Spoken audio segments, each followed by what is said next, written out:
Minum sendiri kopimu. Perempuan tak tahu diuntung. Suamiku menyiramkan secangkir kopi panas ke wajahku. Tepat di depan 200 tamu undangan. Aula itu hening. Semua orang menahan napas. Aku tidak menjerit. Aku hanya menyeka pipiku yang terbakar, lalu tersenyum. Karena malam itu, dengan satu tanda tangan, seluruh perusahaan yang ia banggakan akan berpindah tangan. Dan dia belum tahu siapa pemilik aslinya. Halo, sahabat kisah. Selamat datang kembali di kanal ini. Sebelum kita mulai, tekan tombol like dan subscribe. Lalu tulis di kolom komentar kalian menonton dari kota mana. Dukungan kalian membuat kanal ini terus bisa menghadirkan cerita yang menggugah. Terima kasih sudah menemani sampai akhir. Nama saya Larasati. Orang-orang memanggil saya Bu Laras. Usia saya 36 tahun. Saya pemilik sebuah jaringan kedai kopi yang sekarang punya 12 cabang di Jakarta dan Bandung. Namanya Kopi Senandika. Banyak orang mengira nama itu hanya merek biasa. Padahal di balik nama itu, ada 10 tahun keringat yang tidak pernah saya ceritakan pada siapapun. Semandika, dalam bahasa lama, artinya berbicara pada diri sendiri. Saya memilih nama itu karena di tahun-tahun tersulit, hanya pada diri sendiri saya bisa bicara. Tidak ada yang percaya seorang perempuan dengan modal 3 juta bisa membangun apapun. Dari luar, hidup saya tampak sempurna. Rumah di kawasan Pondok Indah, mobil di garasi, suami yang dikenal sebagai direktur muda yang sukses. Tetapi hanya saya yang tahu berapa banyak malam saya habiskan di dapur sempit sebuah kontrakan di Tebet, menyangrai biji kopi sampai subuh. Tangan saya melepuh karena wajan yang terlalu panas. Saya memulai semuanya sendirian. Dari satu gerobak kecil di pinggir jalan dengan modal tabungan 3 juta rupiah. Saya masih ingat tahun-tahun pertama itu. Saya bangun jam 3 pagi, menyangrai biji kopi sendiri. Mendorong gerobak sejauh 2 km ke depan sebuah perkantoran di kawasan Sudirman. Saya menghafal selera setiap pelanggan tetap. Pak Hendro suka kopinya pahit. Mbak Vina suka tambahan susu. Saya tahu siapa yang sedang sedih dari cara mereka memesan. Pelan-pelan, gerobak itu berubah menjadi kedai kecil. Lalu 2 kedai. Lalu jaringan. Tetapi saya tidak pernah lupa rasanya. Tangan melepuh karena wajan panas. Dan rasanya menghitung uang receh di bawah lampu temaram. Ada masa ketika saya hampir menyerah. Suatu musim hujan. Dagangan saya tidak laku berhari-hari. Saya duduk di bawah terpal yang bocor, memandang biji kopi yang basah, dan menangis sendirian. Tetapi pagi berikutnya, saya bangun lagi. Saya menyangrai biji yang masih bisa diselamatkan dan kembali mendorong gerobak. Itulah yang tidak dimengerti orang-orang seperti Mas Bram dan ibunya. Mereka mengira kesuksesan itu datang dari nama yang terpampang di majalah. Mereka tidak tahu. Kesuksesan itu lahir dari ribuan pagi ketika seseorang memilih untuk tidak menyerah. Itu sebabnya saya tahu nilai dari setiap rupiah yang saya miliki. Dan itu sebabnya ketika orang mencoba merampasnya, saya tidak akan menyerah tanpa perlawanan. Suami saya, Bramanti, saya memanggilnya Mas Bram. Di mata publik, dialah wajah Kopi Senandika. Dia yang berdiri di panggung. Dia yang berjabat tangan dengan investor. Dia yang fotonya terpampang di majalah bisnis. Dan saya berdiri di belakang, mengatur keuangan, meracik resep, menjaga setiap detail yang membuat orang kembali. Saya tidak pernah keberatan. Saya pikir kami satu tim, suami dan istri yang membangun sesuatu bersama. Saya salah. Saya menikah dengan Mas Bram 8 tahun lalu. Waktu itu, Kopi Senandika baru punya 3 cabang. Mas Bram, seorang sarjana ekonomi yang menganggur, tampan, pandai bicara, dan tahu cara membuat saya merasa dicintai. Dia datang ke kedai saya hampir setiap hari, memesan kopi yang sama, duduk berjam-jam, hanya untuk mengobrol dengan saya. Saya, yang sepanjang hidup hanya mengenal kerja keras, akhirnya merasakan apa itu diperhatikan. Saya pikir itulah cinta. Sekarang saya tahu, dia hanya mengukur seberapa besar yang bisa ia ambil. Ibunya Bu Sukesi tidak pernah menyukai saya sejak awal. Di pertemuan pertama, beliau menatap saya dari ujung kaki sampai ujung kepala, lalu berkata pelan, "Anak penjual kopi keliling, Mas Bram bisa dapat yang lebih baik dari ini." Saya hanya tersenyum. Saya pikir waktu akan mengubah pandangannya. Saya salah lagi. Di hari pernikahan kami, Bu Sukesi tidak mau berfoto bersama keluarga saya. Beliau bilang, "Nanti saja, kalau sudah ada yang pantas difoto." Ibu saya, yang sederhana dan baik hati, hanya menunduk. Saya menggenggam tangan beliau dan berbisik, "Tidak apa-apa, Bu. Yang penting kita bahagia." Tetapi di dalam hati ada luka kecil yang mulai tumbuh hari itu. Setelah menikah, saya membuat satu keputusan yang kelak menyelamatkan hidup saya. Saya menyimpan seluruh kepemilikan perusahaan atas nama saya sendiri. Setiap akta, setiap sertifikat, setiap rekening perusahaan tercatat atas nama Larasati. Bukan karena saya tidak percaya pada Mas Bram, tetapi karena seorang notaris tua yang membantu saya di awal pernah berpesan, "Bu Lara, apa yang dibangun dengan tangan sendiri, peganglah dengan tangan sendiri." Saya menuruti nasihat itu. Diam-diam, Mas Bram tidak pernah bertanya soal dokumen. Dia hanya peduli pada gelar direktur dan mobil yang ia kendarai. Tahun-tahun pertama berjalan baik. Bisnis tumbuh, cabang bertambah. Tetapi pelan-pelan sesuatu berubah. Perubahan itu dimulai dari hal-hal kecil. Mas Bram yang dulu bangga menyebut saya pendiri Kopi Senandika, lama-lama mulai mengganti kata itu. Di depan kolega, dia berkata, "Ini perusahaan saya." Istri saya bantu-bantu di dapur. Awalnya saya pikir itu hanya cara bicara. Saya membiarkannya. Tetapi Mas Bram mulai pulang larut. Bau parfum asing menempel di kemejanya. Ketika saya bertanya, dia menjawab dengan nada tinggi, seolah saya yang bersalah. "Kamu ini istri atau detektif?" bentaknya suatu malam.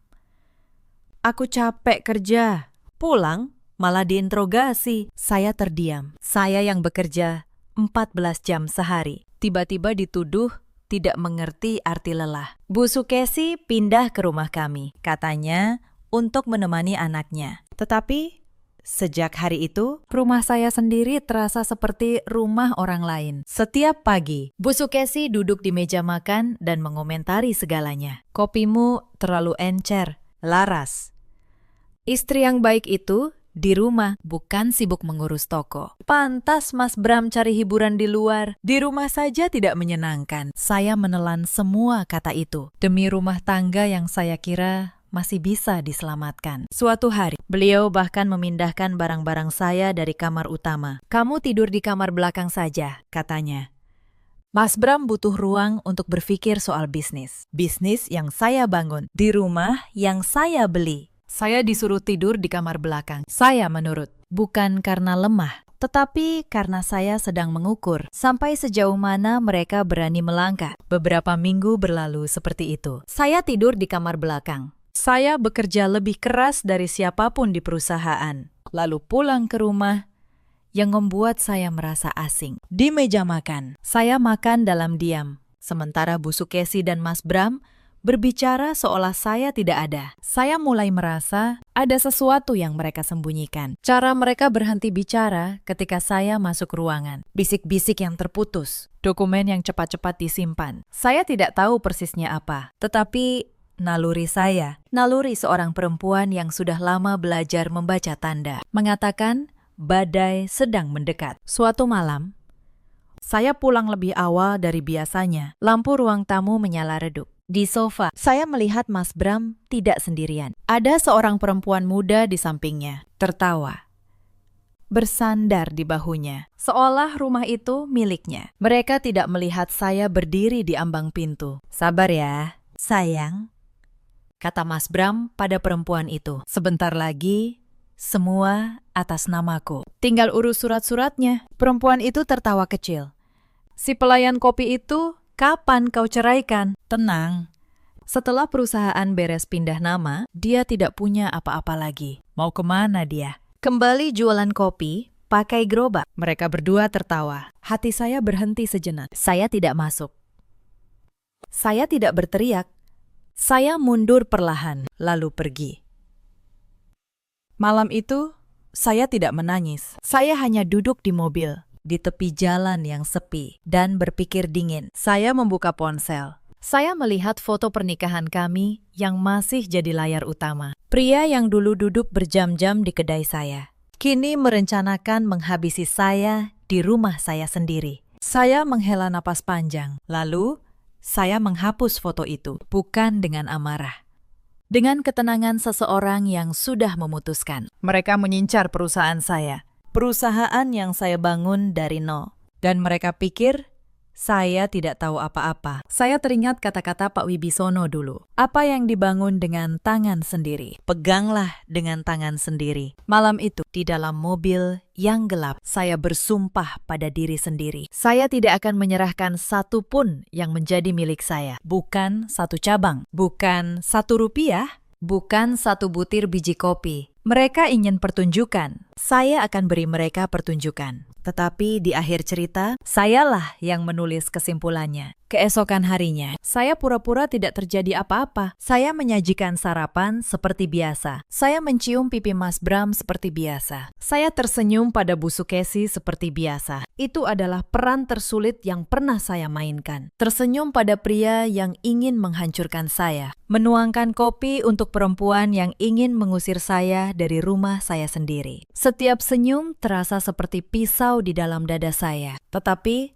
saya bertahan karena saya tahu kemarahan yang ditumpahkan terlalu cepat hanya akan memperingatkan musuh. Sedangkan kesabaran yang dijaga dengan baik akan menjadi senjata yang paling tajam. Tetapi di dalam, saya sudah berubah. Saya menghubungi notaris tua itu. Pak Wibisono namanya. Beliau yang dulu menyimpan semua dokumen asli perusahaan Pakistan. Kata saya pelan di telepon. Saya butuh memastikan satu hal. Apakah semua kepemilikan masih utuh atas nama saya? Masih. Bularas, jawab beliau.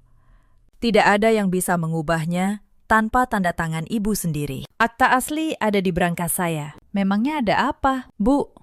Suara ibu terdengar berbeda. Saya terdiam sejenak. Lalu saya menceritakan semuanya. Tentang perempuan di ruang tamu. Tentang rencana mereka. Tentang surat yang akan datang. Pak Wibisono menghela napas panjang. Saya sudah menduga akan ada hari seperti ini. Bu, sejak awal saya melihat sesuatu yang tidak beres pada suami ibu. Tapi ibu tenang saja. Selama dokumen asli ada di tangan kita, mereka tidak bisa berbuat apa-apa. Ibu pegang kendali penuh. Terima kasih, Pakistan, kata saya. Saya akan butuh bantuan Bapak, tapi belum sekarang. Saya ingin melihat dulu seberapa jauh mereka berani. Hati-hati, Bu, kata beliau. Orang yang sudah berniat jahat kadang melakukan hal yang tidak terduga. Saya tahu, jawab saya. Karena itu, saya harus lebih cerdas dari mereka. Saya menutup telepon dengan lega, lalu mulai mengamati. Saya ingin tahu seberapa jauh mereka berani melangkah. Tidak butuh waktu lama. Seminggu kemudian, Mas Bram menaruh setumpuk kertas di meja makan. Laras, katanya dengan senyum yang dibuat-buat. Ini cuma formalitas. Tanda tangan di sini, ya.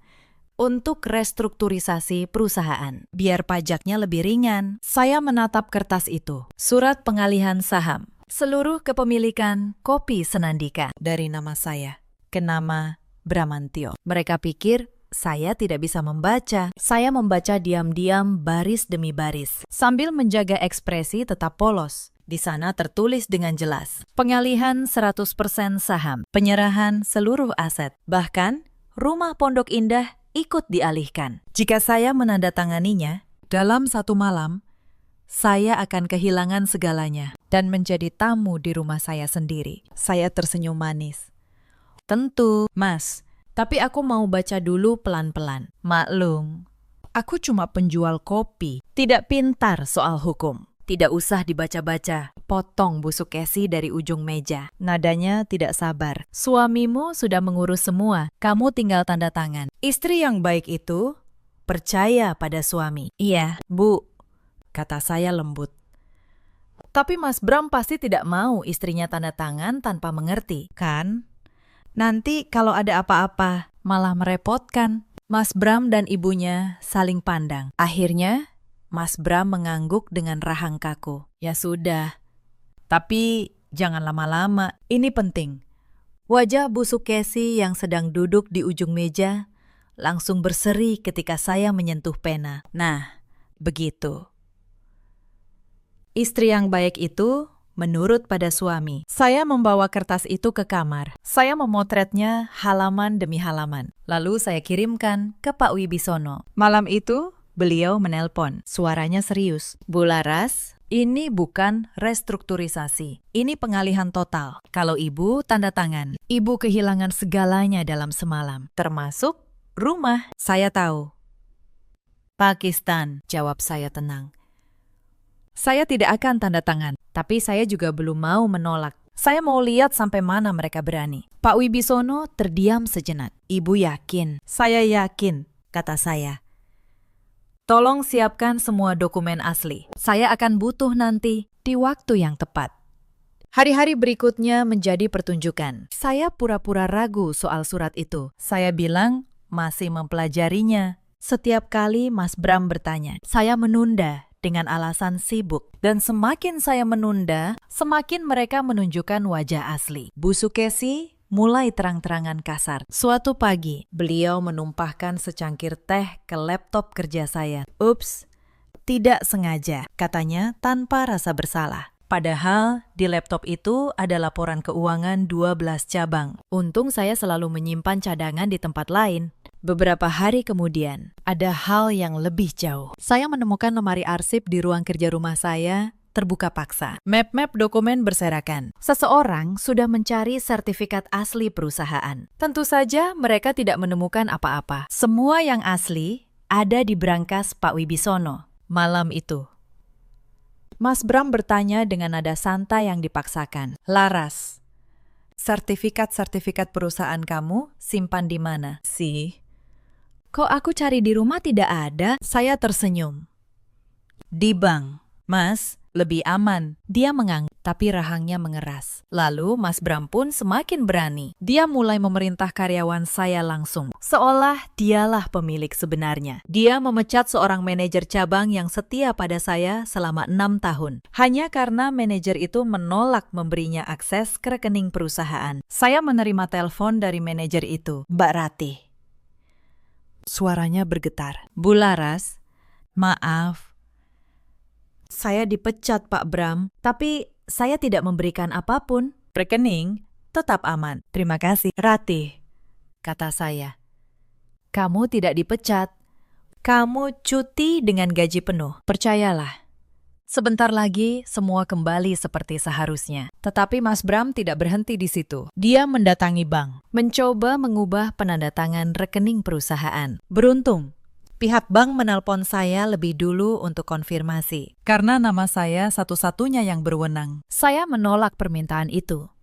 Dan diam-diam, saya minta bank mencatat percobaan itu sebagai bukti. Lalu datang penghinaan yang lebih pedih. Suatu sore, ada arisan keluarga besar Mas Bram di rumah kami, di depan semua kerabat. Bu Sukesi memperkenalkan saya, bukan sebagai istri pemilik perusahaan, melainkan, ini Laras, yang dulu jualan kopi pakai gerobak. Untung dinikahi Bram.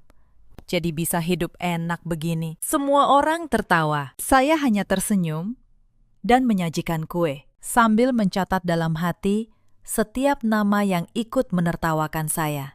Mas Bram pun mulai membatasi uang saya. Dia menahan kartu perusahaan saya dengan alasan supaya pengeluaran lebih terkontrol. Saya, pemilik 12 cabang, harus meminta uang belanja pada suami saya seperti seorang pesuruh. Saya menurutinya karena saya tahu semakin mereka merasa menang, semakin lengah mereka. Tetapi puncak penghinaan datang seminggu kemudian. Mas Bram membawa Cynthia ke salah satu cabang kopi Senandika, cabang terbesar saya di kawasan Senopati. Dia memperkenalkan perempuan itu pada para barista sebagai calon nyonya pemilik baru. Salah satu barista yang sudah lama bekerja untuk saya diam-diam memvideokan kejadian itu dan mengirimkannya pada saya. Di video itu, Cynthia berjalan keliling cabang seperti seorang ratu, menyentuh meja-meja dan berkata, "Nanti kalau sudah jadi milikku, Semua dekorasi ini kuganti. Saya menonton video itu dengan tangan terkepal, tetapi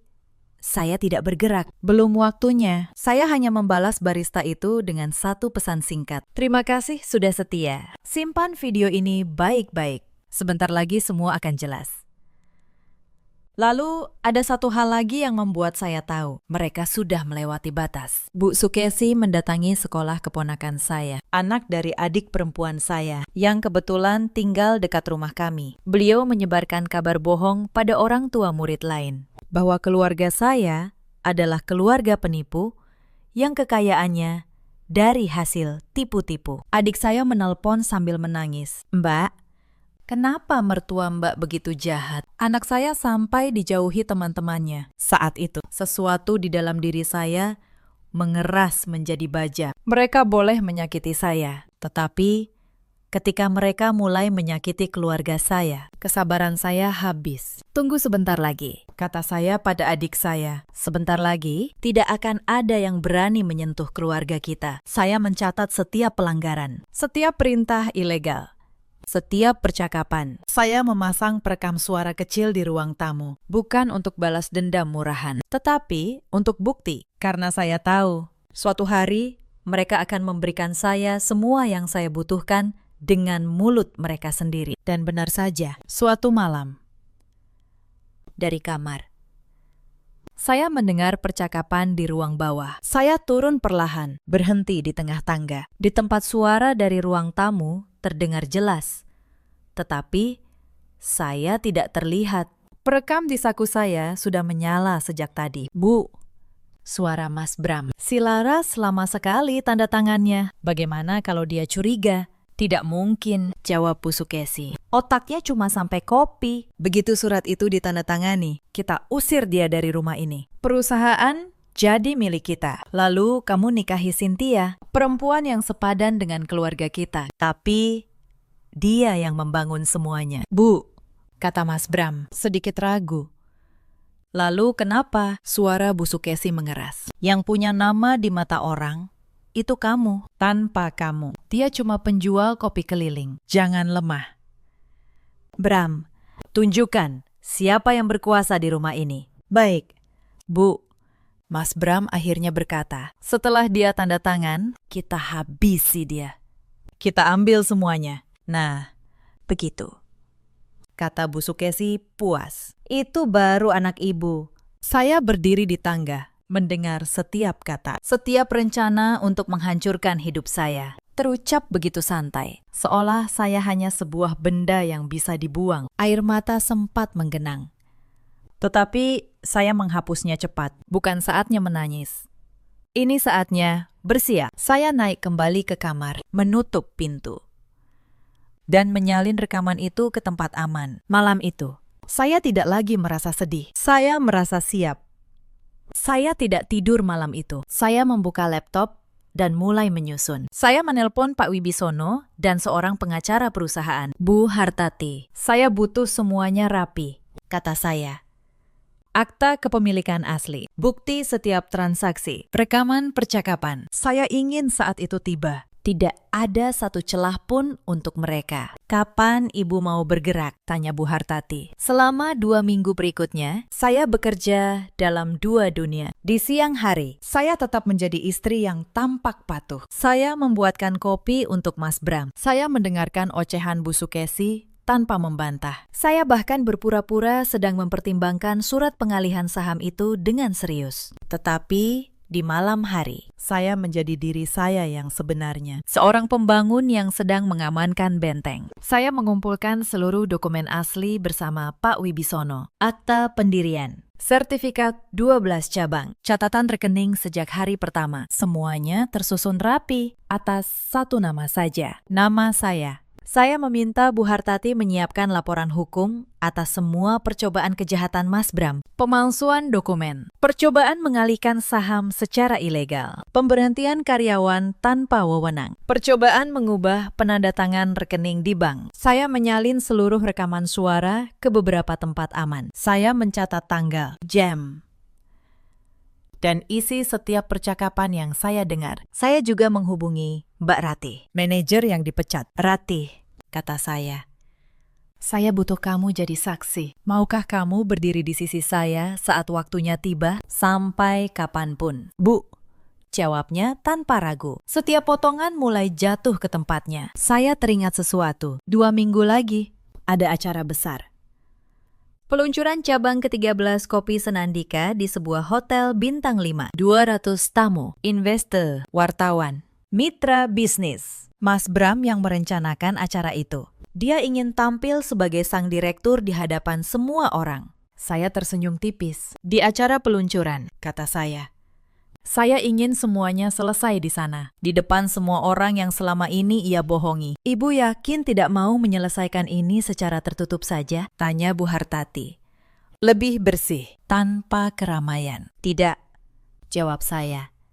Mereka mempermalukan saya diam-diam selama bertahun-tahun. Mereka menertawakan saya di belakang. Biarlah kebenaran ini berdiri di tempat yang sama megahnya dengan kebohongan mereka. 2 minggu itu berjalan seperti hitungan mundur. Saya tetap memainkan peran istri yang penurut. Saya membantu Mas Bram menyiapkan acara. Saya memesan dekorasi. Saya mengurus daftar tamu. Mas Bram semakin percaya diri. Dia bahkan menyiapkan pidato khusus. Saya melihatnya berlatih di depan cermin, mengulang kata-kata. Mulai malam ini, era baru Kopi Senandika dimulai. Di bawah kepemimpinan saya berdiri di balik pintu, menonton. Dan tidak berkata apa-apa. Diam-diam.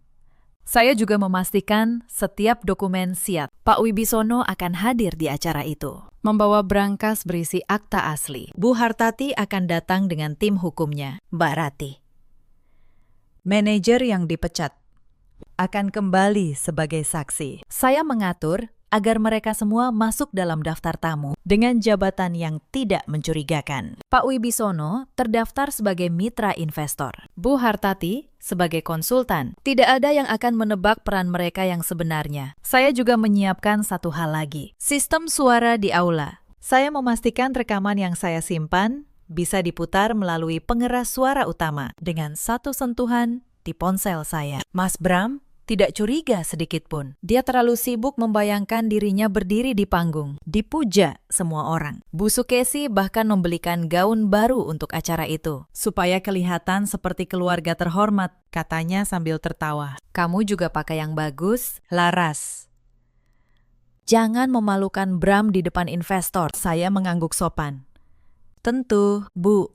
Saya akan pakai yang paling pantas. Saya memang akan memakai yang paling pantas untuk malam di mana semua topeng akan jatuh. Sehari sebelum acara, saya mengunjungi kedai pertama saya di Tebet sendirian. Saya berdiri di tempat dulu gerobak saya parkir. Saya menyeduh secangkir kopi dan meminumnya pelan-pelan.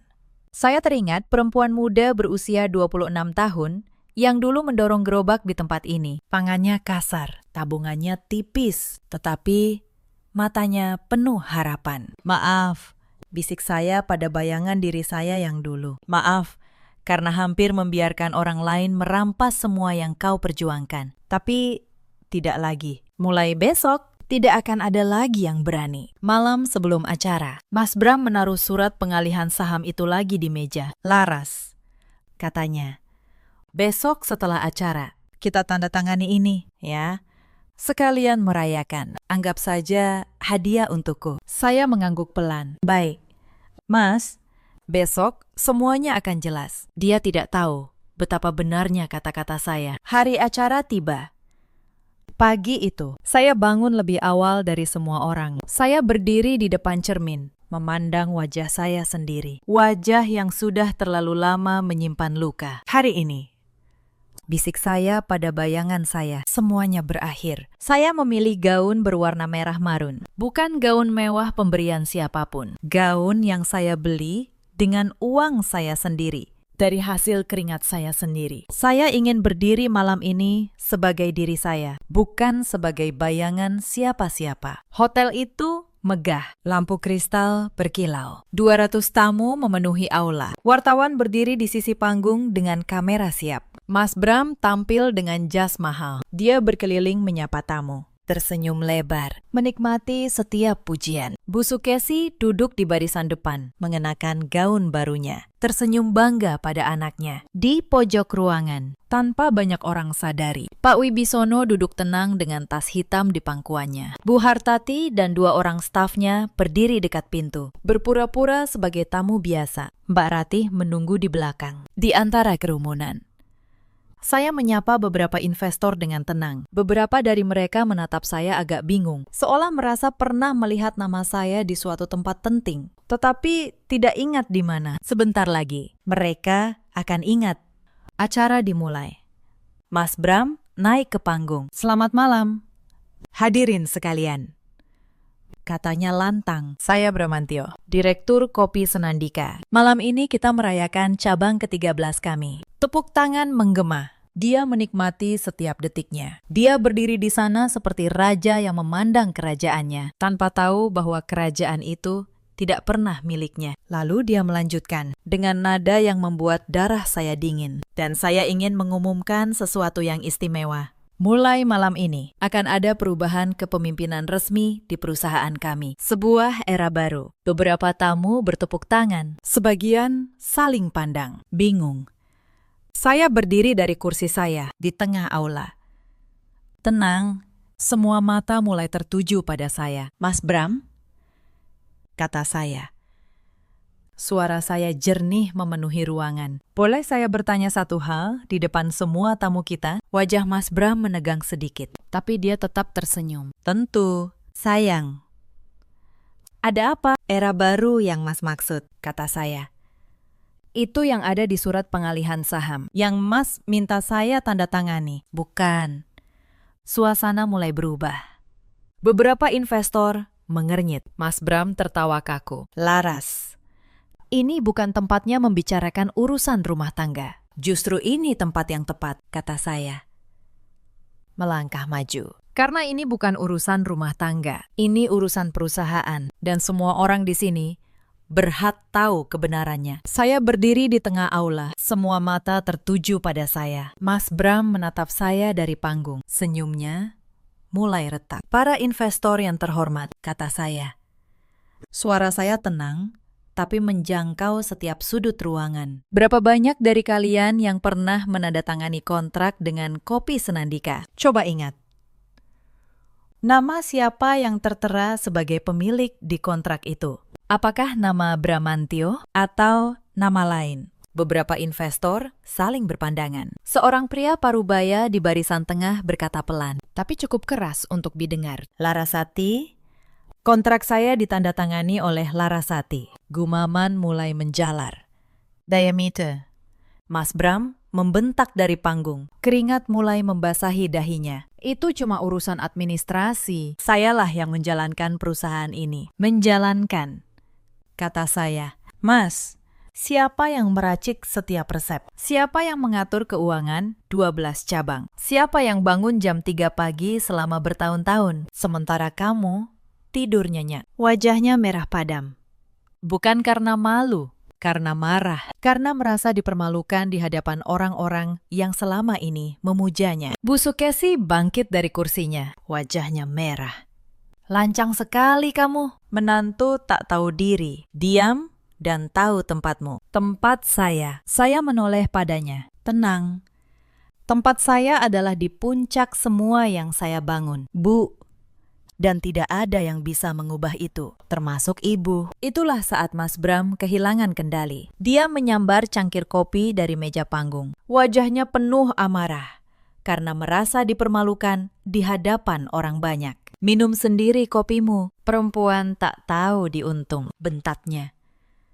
Lalu dia menyiramkan kopi panas itu ke wajah saya, tepat di depan 200 tamu undangan. Aula itu hening seketika. Ada yang berdiri, ada yang menutup mulut karena terkejut. Wartawan mengangkat kamera. Kopi panas itu membakar pipi saya, menetes ke gaun yang saya kenakan. Selama 1 detik, dunia terasa diam. Saya bisa mendengar embusan napas tamu-tamu yang terkejut. Saya bisa melihat kilatan kamera wartawan. Saya bisa merasakan panas kopi yang merembes di kulit saya. Dan di tengah semua itu, Ada satu hal yang sangat jelas di benak saya. Inilah momen yang selama ini saya tunggu. Bukan saya yang mempermalukan diri saya. Dialah yang baru saja menelanjangi dirinya sendiri di depan 200 saksi. Tetapi saya tidak menjerit, saya tidak menangis. Saya menyeka wajah saya perlahan dengan sapu tangan. Lalu saya menatap Mas Bram dan saya tersenyum. Senyum yang membuat seluruh ruangan merinding. "Terima kasih, Mas," kata saya pelan.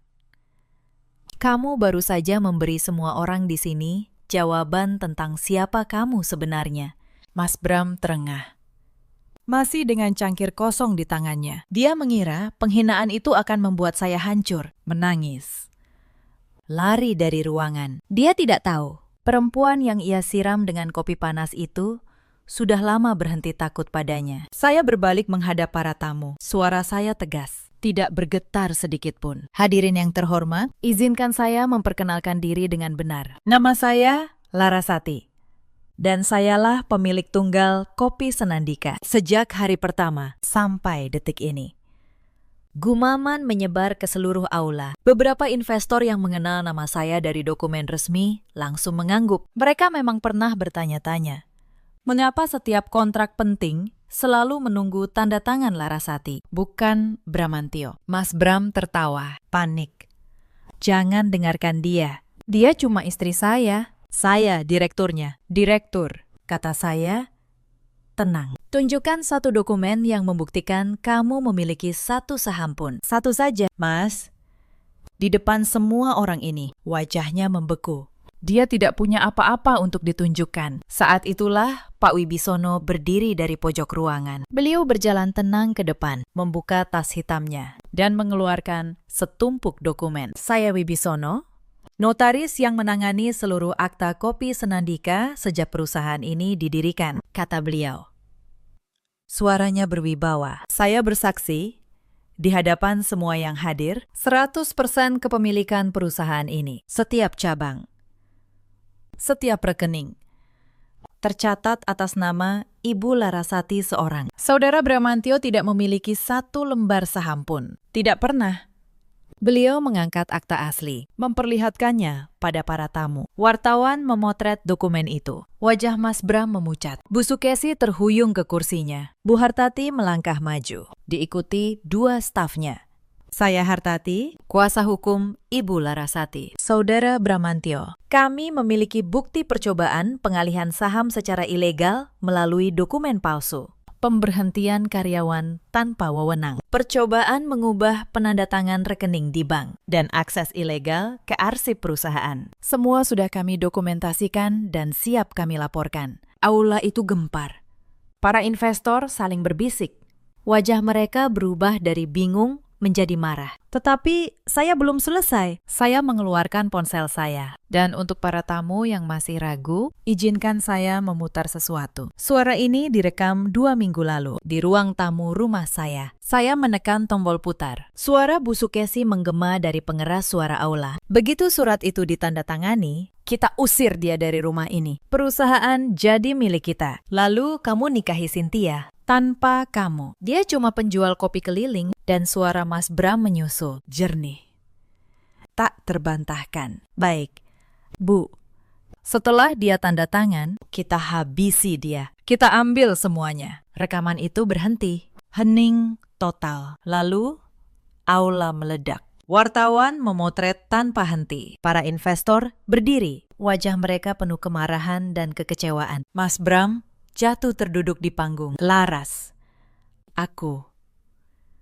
Aku bisa jelaskan. Tidak ada yang perlu dijelaskan," kata saya. "Tenang, selama ini kamu bukan direktur. Kamu hanya numpang nama pada perusahaan yang saya bangun dengan tangan saya sendiri. Dan malam ini, nama itu saya ambil kembali." Saya menatap Bu Sukesi yang gemetar di kursinya. "Ibu pernah berkata, saya hanya penjual kopi keliling." "Ibu benar, itulah saya. Dan dari penjual kopi keliling itu, saya membangun semua ini sendiri, tanpa ibu, tanpa anak ibu." Air mata mengalir di pipi Bu Sukesi. Bukan air mata penyesalan, air mata seseorang yang baru sadar telah kehilangan segalanya. Saya tidak menikmati momen itu. Anehnya, saya hanya merasa lelah. Lelah karena selama bertahun-tahun saya membiarkan diri saya diperlakukan begitu rendah oleh orang-orang yang seharusnya mencintai saya. Tetapi malam itu, untuk pertama kalinya dalam waktu yang lama, saya berdiri tegak di hadapan 200 orang. Saya berhenti menjadi bayangan. Saya menjadi diri saya sendiri. Saya meminta petugas keamanan hotel mengawal Mas Bram dan Bu Sukesi keluar dari aula. Lalu saya berbalik pada para tamu yang tersisa. Saya mohon maaf atas pemandangan malam ini, kata saya. Tetapi saya tidak menyesalinya. Kebenaran kadang datang dengan cara yang tidak nyaman. Mari kita lanjutkan. Karena malam ini, cabang ke-13 Kopi Senandika tetap resmi saya buka. Aula itu hening sejenak. Lalu, satu persatu, tamu mulai bertepuk tangan.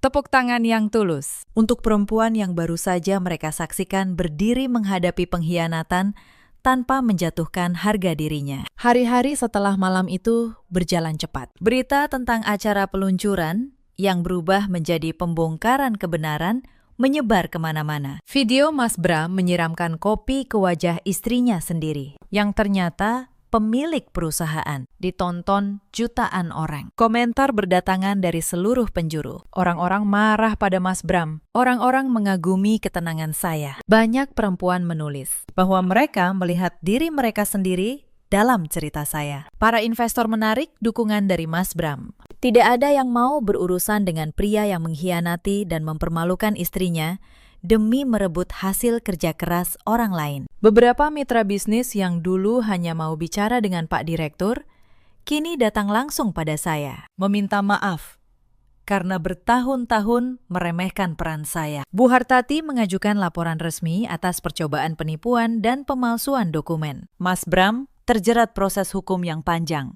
Pengacara yang ia sewa pun kesulitan karena bukti yang saya kumpulkan begitu lengkap dan rapi. Setiap percakapan, setiap dokumen, setiap percobaan tercatat dengan jelas. Cynthia, perempuan yang menunggu Mas Bram menceraikan saya, menghilang.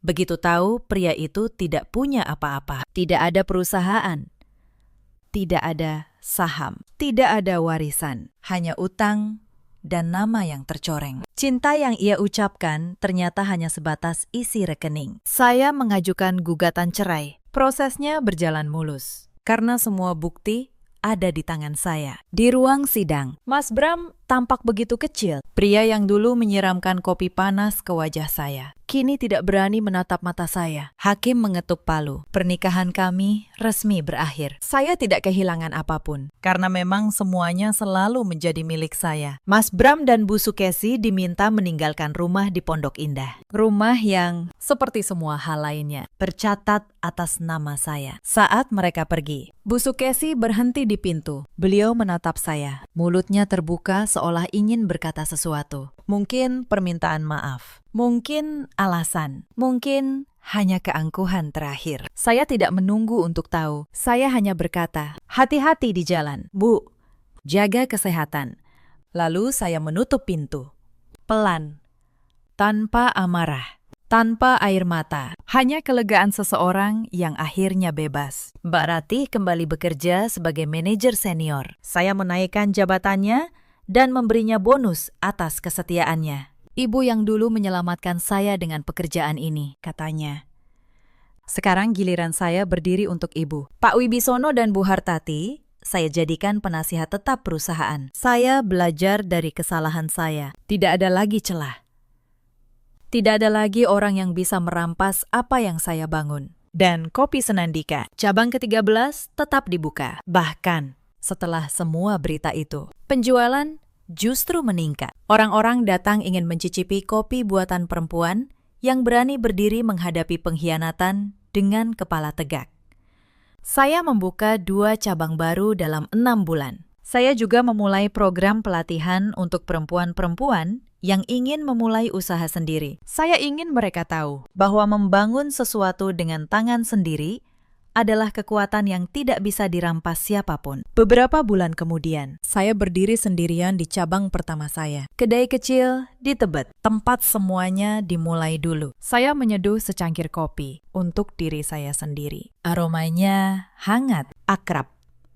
seperti pelukan lama. Saya duduk di kursi kayu tua yang sudah menemani saya sejak hari pertama. Saya memandang keluar jendela, ke jalan tempat dulu gerobak saya parkir. Banyak yang sudah berubah, tetapi satu hal tetap sama. Tangan ini, yang membangun semuanya, masih tangan saya sendiri. Di luar sana, ada banyak perempuan yang berada di posisi saya dulu. Bekerja keras, membangun sesuatu, lalu diremehkan oleh orang-orang terdekat yang seharusnya mendukung mereka. Diperlakukan seolah keberhasilan mereka adalah milik orang lain. Disuruh diam, disuruh menurut, disuruh berterima kasih atas perlakuan yang sebenarnya tidak pantas mereka terima. Cerita ini mengajarkan satu hal sederhana. Jangan pernah menyerahkan apa yang kamu bangun dengan tanganmu sendiri, hanya karena kamu takut kehilangan cinta yang sebenarnya tidak pernah ada. Dan jangan pernah menukar harga dirimu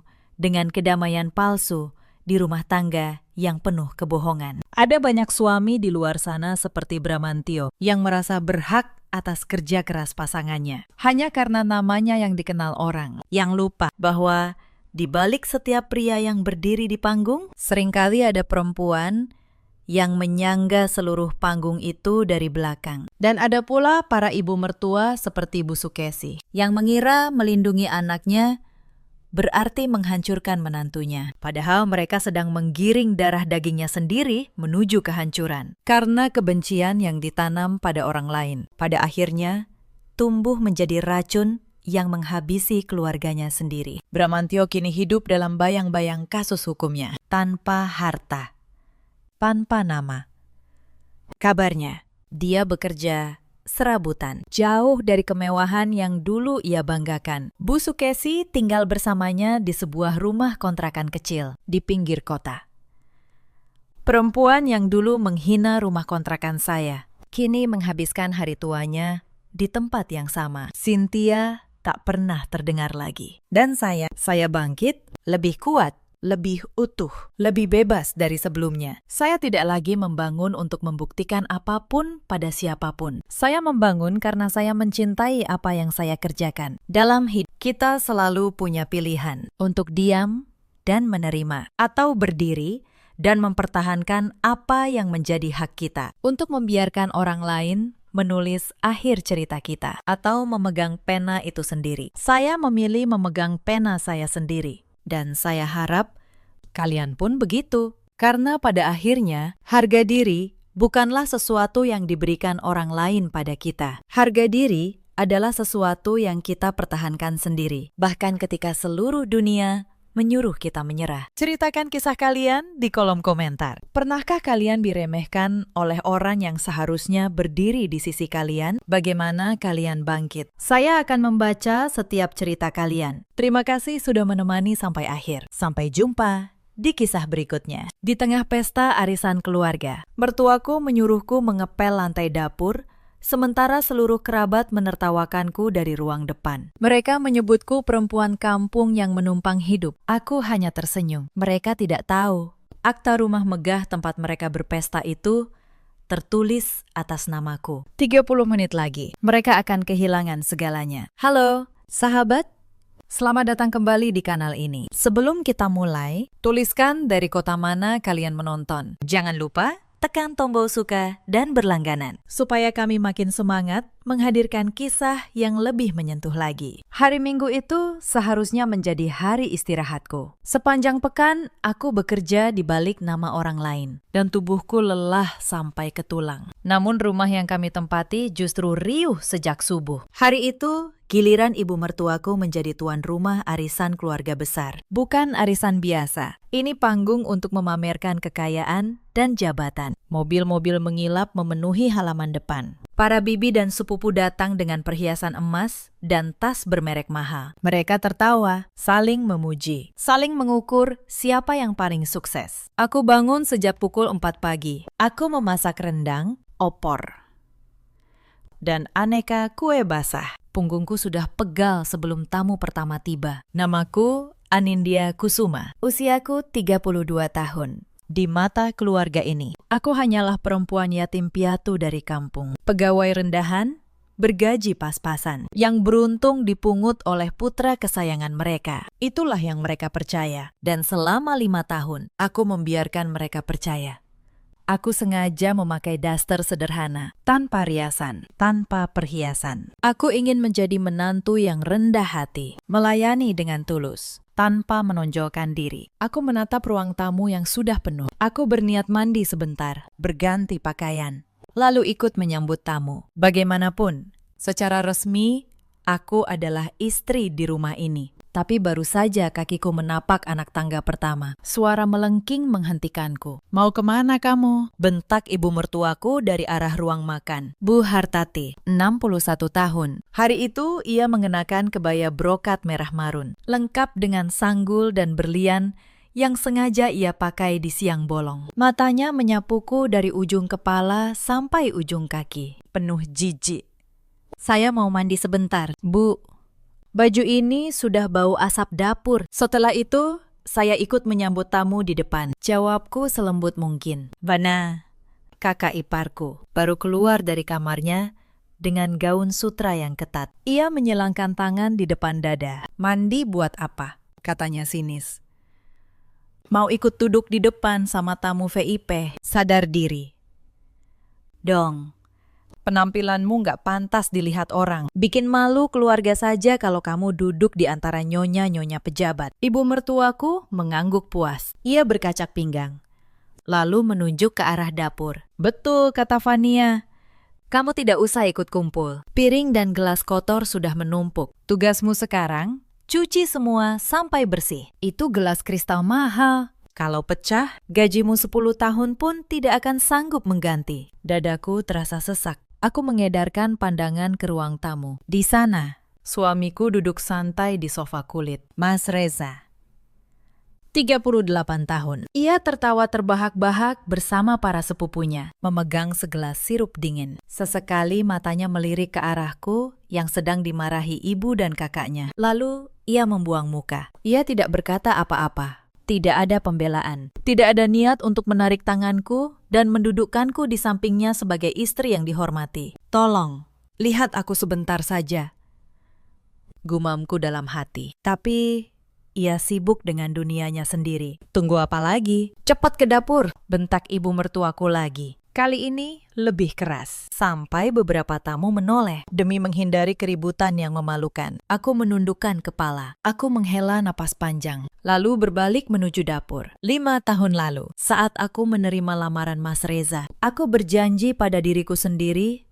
untuk menjadi istri yang berbakti. Aku menyembunyikan identitas asliku rapat-rapat. Tidak satu pun dari keluarga ini, bahkan suamiku sendiri, tahu siapa aku sebenarnya. Kenyataannya, jauh dari yang mereka bayangkan. Aku adalah pewaris tunggal dan pemegang saham pengendali sebuah grup usaha raksasa di bidang properti dan investasi. Rumah megah tempat mereka berpesta ini, mobil-mobil yang mereka kendarai, uang bulanan fantastis yang selalu diberikan suamiku kepada ibu dan kakaknya. Semuanya berasal dari rekening yang kukendalikan diam-diam. Aku sengaja menyuntikkan dana ke rekening Mas Reza tanpa ia tahu, agar ia terlihat sukses dan bisa mengangkat derajat keluarganya. Aku melakukannya atas nama cinta. Aku ingin tahu, apakah suamiku dan keluarganya bisa mencintaiku apa adanya, tanpa melihat latar belakang hartaku. Namun pengorbananku sia-sia. Semakin Mas Reza terlihat kaya, semakin arogan sikap keluarganya kepadaku. Ibu mertuaku merasa putranya adalah pangeran yang terlalu sempurna untukku. Fania selalu memandangku sebelah mata. Dan suamiku, pria yang dulu melindungiku, perlahan berubah menjadi pria yang gila hormat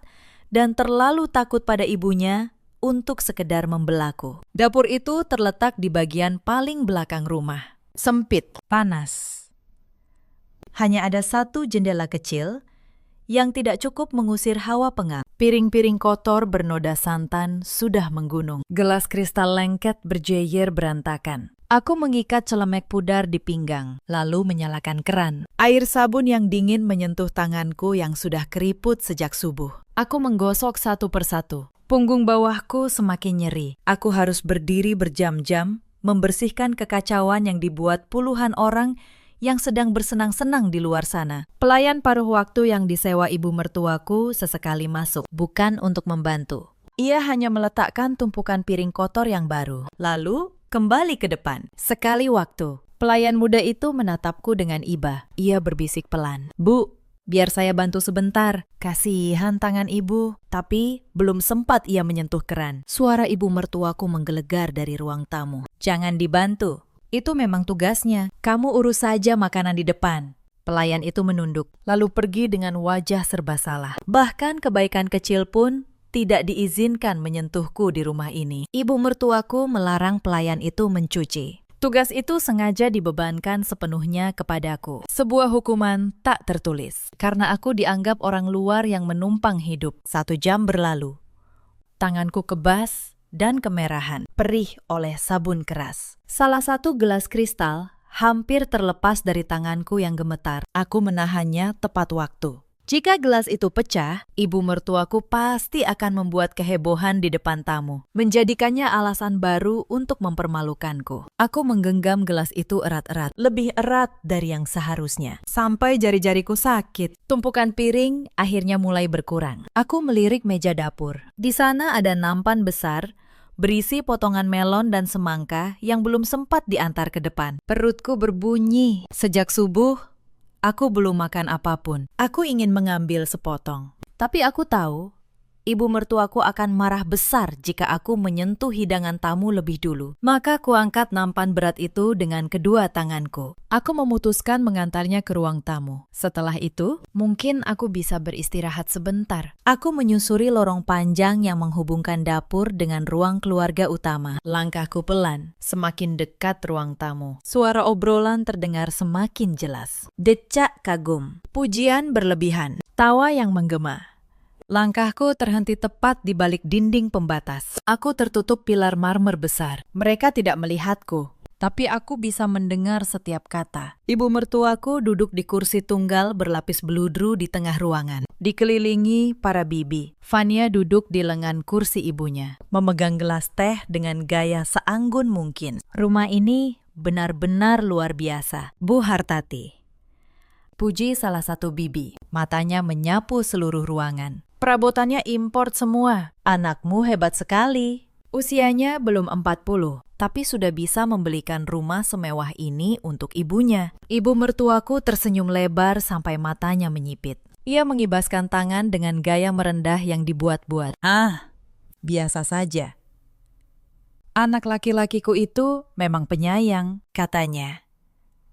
"Dia tidak akan bisa tenang bekerja kalau ibunya tidak hidup nyaman. Makanya dia sengaja membeli rumah di kawasan elit ini, supaya aku bisa mengundang kalian semua." Aku berdiri diam di balik pilar, memegang nampan buah yang semakin berat. Setiap kata itu menusuk. Rumah ini bukan dibeli, Mas Reza. Rumah ini aku yang membelinya. Lalu kuserahkan namanya, seolah pemberian suamiku. "Beruntung sekali kamu punya anak sehebat itu." Timpal kerabat lain yang memakai banyak gelang emas. "Lalu, bagaimana kabar istrinya yang dari kampung itu? Dari tadi aku tidak melihatnya." Tanganku mendadak dingin. Jantungku berdegup lebih cepat. Aku menahan napas, menanti jawaban dari keluarga yang 5 tahun kulayani dengan segenap jiwa.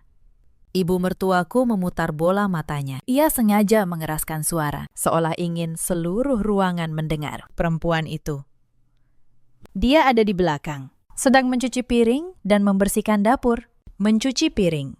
tanya si bibi. Sedikit terkejut. "Kenapa tidak suruh pembantu saja? Kalian kan orang kaya sekarang." Fania menyela dengan tawa sumbang. "Buat apa bayar pembantu mahal kalau ada tenaga gratis di rumah? Sudah sepantasnya dia di belakang. Perempuan kampung seperti dia tidak selevel dengan kita yang duduk di ruang tamu. Dia tidak tahu cara mengobrol dengan orang penting. Nanti malah bikin malu." Darahku berdesir dingin. Hinaan itu diucapkan terang-terangan di depan puluhan pasang telinga. Tidak ada satu pun yang membela. Beberapa kerabat justru mengangguk dan tersenyum sinis. "Memang sih," lanjut ibu mertuaku, semakin pongah. "Keluarga kita ini sekarang sudah kelas atas. Anakku direktur, gajinya ratusan juta sebulan. Sementara perempuan itu cuma lulusan kampus biasa. Yatim piatu, tidak punya warisan sepeser pun. Untung anakku berbaik hati memungutnya. Kalau bukan karena dia, perempuan itu pasti sudah jadi gembel di pinggir jalan. Nampan di tanganku nyaris terlepas. Bukan karena marah, tapi karena geli yang pahit. Mereka tidak tahu, setiap suap yang mereka makan hari ini dibeli dengan uangku. Aku mundur perlahan, meletakkan nampan di meja konsol lorong. Aku tidak ingin masuk. Belum saatnya. Saat itulah ponsel di saku celemekku bergetar. Aku menjawab dengan suara pelan, menjauh ke sudut lorong. Bu Anindya. Suara Pak Gunawan, pengacara sekaligus kepala hukum perusahaanku. Terdengar tegang. Maaf mengganggu di hari libur, tapi ada hal mendesak. Ada pihak yang diam-diam mencoba mengalihkan kepemilikan rumah di kawasan elit yang ibu beli 5 tahun lalu. Dokumen pengalihan palsu sudah disiapkan. Kami menemukan jejaknya pagi ini. Aku terdiam. Tanganku mengepal. Siapa yang mengajukan? Tanyaku. Atas nama Fania Hartati. Diduga dibantu seorang notaris nakal. Mereka memanfaatkan tanda tangan suami ibu yang tertera sebagai penghuni. Mereka mengira rumah itu milik suami ibu. Padahal akta asli tetap atas nama ibu di brankas kantor kita. Aku menatap ke arah ruang tamu. Fania sedang tertawa, memamerkan gelang barunya. Jadi inilah rencana mereka. Mengusirku pelan-pelan, lalu merebut rumah yang mereka kira milik Mas Reza. Pak Gunawan, kataku tenang. Siapkan semua dokumen asli. Akta rumah, laporan audit aliran dana 5 tahun, dan surat pemberitahuan pemegang saham. Saya butuh semuanya sore ini. Bawa ke alamat rumah ini sekarang. Baik. Bu, saya berangkat. Belum sempat kututup. Sebuah tangan menyambar ponselku dari belakang. Telepon-teleponan dengan siapa kamu? Ibu mertuaku berdiri di mulut lorong. Wajahnya merah. Sudah disuruh kerja, malah keluyuran. Gaya betul. Perempuan kampung pegang ponsel mahal. Itu pasti pemberian anakku juga. Ia melemparkan ponselku ke meja konsol. Lalu, matanya jatuh pada lantai lorong yang basah oleh tetesan air dari celemekku. Lihat ini. Kamu kotori lantai marmer mahalku. Lap. Sekarang, pakai tanganmu sendiri. Biar kamu tahu rasanya jadi orang yang numpang hidup. Para tamu mulai berdatangan ke mulut lorong menonton. Fania merekam dengan ponselnya. Terkikik. Bagus, simpan videonya, kata Fania. Buat kenang-kenangan. Menantu kampung yang tahu diri. Beberapa kerabat ikut tertawa. Seorang anak kecil, keponakan Mas Reza, bahkan menunjuk ke arahku sambil berkata polos, "Mama, kenapa tante itu mengepel seperti pembantu?" Ibunya buru-buru menutup mulut anak itu. Tapi tawa di sekeliling sudah pecah. Aku menatap ibu mertuaku. Lalu, aku berlutut, mengambil lap, dan mulai mengeringkan lantai. Lututku menyentuh dinginnya marmer. Tanganku, yang sejak subuh terendam air sabun, kini bergerak menyeka lantai di hadapan puluhan mata yang menertawakan. Bukan karena aku takut, tapi karena aku ingin mereka merasa menang untuk terakhir kalinya. Aku ingin mereka melangkah sejauh-jauhnya, supaya tidak ada lagi alasan untuk menyesalkan apa yang akan terjadi setelah ini. Nah, begitu, kata ibu mertuaku puas. Itu baru tahu diri. Dari sudut mataku, kulihat Mas Reza berdiri di kerumunan. Ia melihat istrinya berlutut mengelap lantai. Ditertawakan satu keluarga. Dan ia hanya diam, menunduk, lalu mundur ke belakang, pura-pura tidak melihat. Saat itu, sesuatu di dalam dadaku yang selama 5 tahun kupelihara akhirnya padam. Cinta yang kupertahankan dengan menyuntikkan uang diam-diam. Dengan menjadi pembantu di rumahku sendiri. Semuanya selesai. Malam itu, mereka tidak tahu. Lap terakhir yang kupegang ini adalah akhir dari kerajaan kecil mereka. Belum selesai aku berlutut. Terdengar suara ibu mertuaku memanggil Mas Reza ke ruang makan. Reza, sini sebentar, tanda tangani ini. Ia menyodorkan map berisi dokumen. Ini soal rumah. Mama mau balik nama ke Fania. Biar lebih aman, katanya. Kamu kan suka sibuk, takut nanti repot. Tanda tangan saja di sini. Aku menegakkan tubuh. masih memegang lap basah. Inilah dokumen palsu yang dimaksud Pak Gunawan. Mereka begitu yakin rumah ini milik Mas Reza, sampai berani membalik namanya tanpa ragu. Mas Reza ragu sejenak. Ma, ini kan rumah. Apa enggak? Sebaiknya tanyaanin dia dulu. Ibu mertuaku mendelik. Tanya dia. Untuk apa? Dia siapa? Perempuan itu tidak punya hak apa-apa di rumah ini. Semua ini hasil keringatmu. Nak, tanda tangan. Dan suamiku, pria yang terlalu takut pada ibunya, mengambil pena. Ia menandatangani dokumen yang akan menyerahkan rumahku ke tangan kakak iparku. Aku menyaksikan semuanya dari lorong. Aku tidak berteriak, aku tidak melarang, aku hanya menyeka tanganku. Lalu berkata pelan dalam hati, silahkan tanda tangani semuanya. Karena tanda tangan itu yang akan menjadi bukti niat kalian. Aku melangkah menjauh, mengambil ponselku kembali dari meja konsol. Aku mengetik satu pesan singkat kepada Pak Gunawan. Mereka baru saja menandatangani dokumen pengalihan palsu di depan saksi. Bawa juga notaris resmi kita. Saatnya semua selesai hari ini. Lalu aku naik ke kamar. Untuk pertama kalinya, dalam 5 tahun, aku tidak memakai daster. Aku membuka lemari tersembunyi di balik dinding. Tempat aku menyimpan satu setel pakaian yang tidak pernah mereka lihat. Setelan kerja berwarna gelap, rapi, mahal. Pakaian seorang komisaris utama. Sebenarnya, niat untuk mengakhiri semua ini sudah tumbuh sejak beberapa minggu terakhir. Hari ini hanya menjadi puncaknya. 2 minggu lalu, ibu mertuaku menggelar pengajian besar di rumah. Aku diminta memasak untuk 100 tamu sendirian.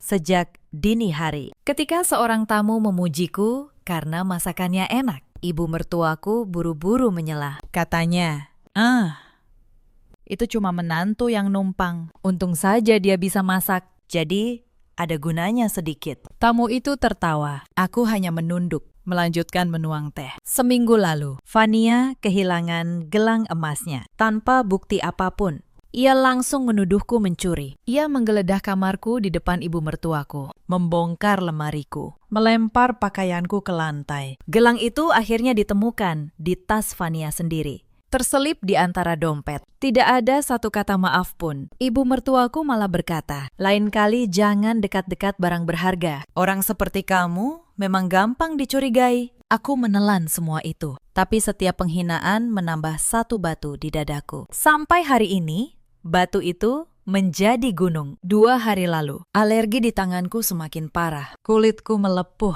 merah, dan terasa panas karena terlalu sering terkena sabun cuci yang keras. Aku meminta Mas Reza mengantarku ke dokter. Ia menoleh sebentar dari ponselnya, lalu berkata, nanti saja.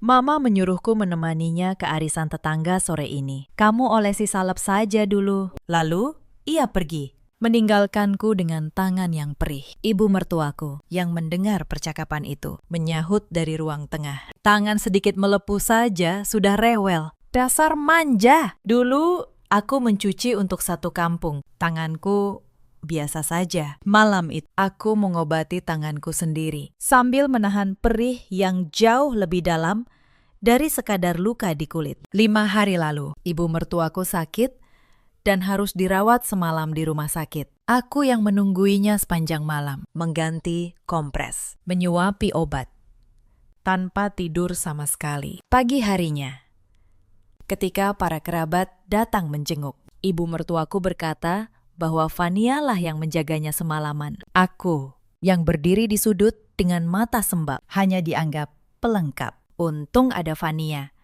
katanya. Anak yang berbakti memang beda. Aku tersenyum getir. Bahkan jasa pun bisa mereka curi.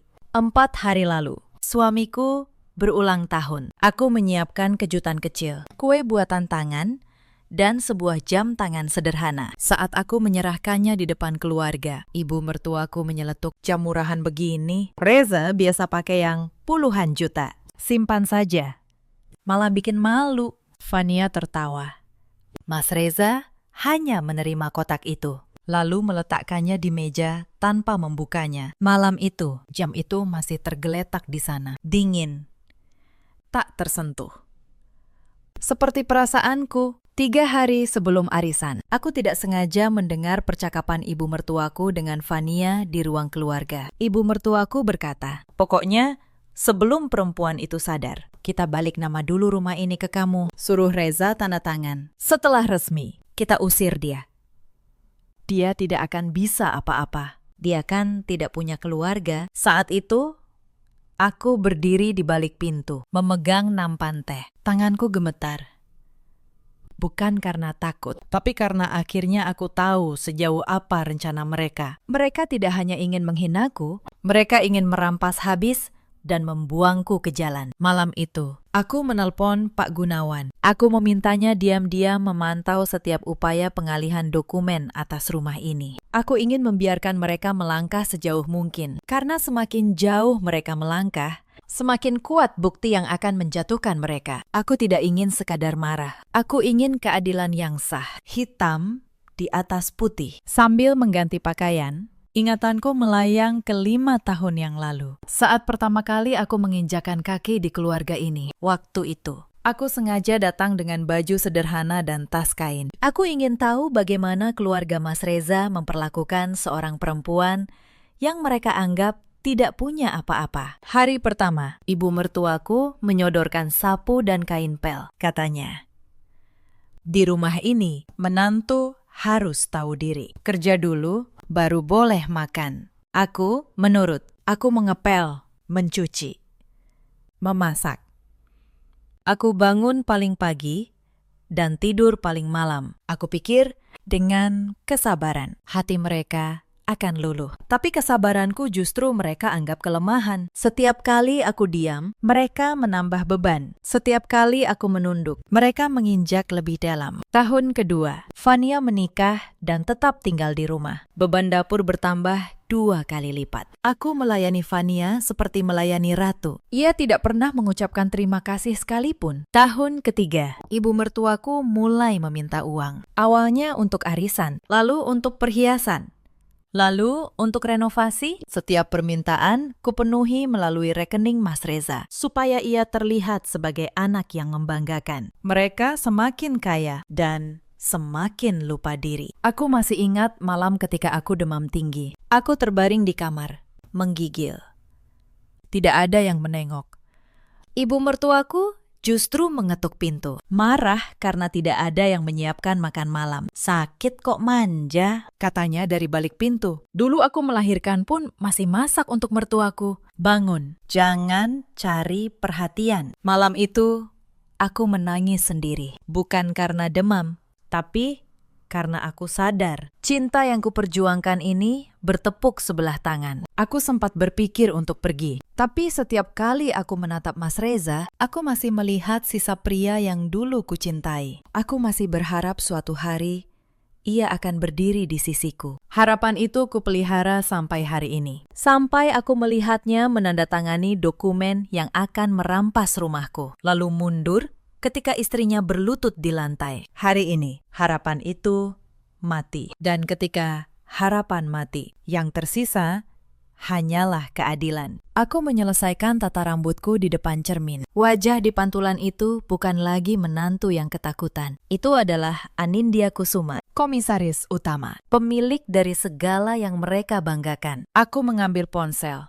Pak Gunawan sudah membalas pesanku. Saya dan notaris resmi sedang dalam perjalanan. Bu, dokumen lengkap. Tim akan tiba dalam 20 menit. Aku menarik napas dalam, lalu kubuka pintu kamar. Dari atas tangga, aku bisa melihat seluruh ruang tamu. Pesta masih berlangsung.